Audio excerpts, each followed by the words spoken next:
Les tongs et les lunettes de soleil sont à peine rangés que ces lycéens préparent déjà la rentrée. Ils passent en terminale et se sont portés volontaires pour suivre des stages intensifs d'anglais, d'allemand ou d'espagnol dans ce lycée du 20e arrondissement de Paris. 3 heures par jour pendant 5 jours pour développer leur capacité à utiliser une langue étrangère à l'oral.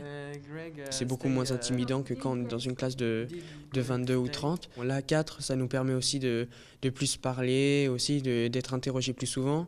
When did you last see? Des scénettes, des sketchs ou encore des présentations individuelles, ces futurs bacheliers progressent en s'amusant. Un dispositif qui séduit les élèves comme les professeurs. Je n'ai pas besoin de faire des cours magistraux de la même façon. Comme vous avez vu à la fin du cours, j'étais avec un seul groupe et je pouvais réagir à leurs idées, aider à traduire, à formuler des phrases en anglais. C'est très bien.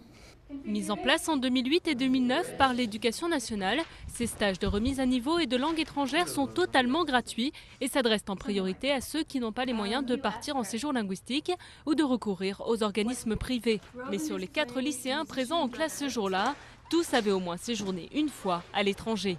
Les familles qui prêtent attention à ce genre de dispositif sont des familles qui sont habituées à saisir les opportunités offertes par l'école.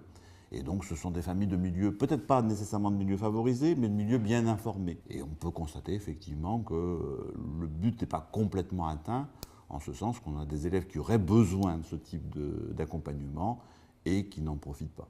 Ils seront au total 350 lycéens de la capitale à bénéficier de ces stages de pré-rentrée cette année. Mais malgré un bilan très positif, 2 tiers des élèves inscrits ne se présenteraient pas au stage.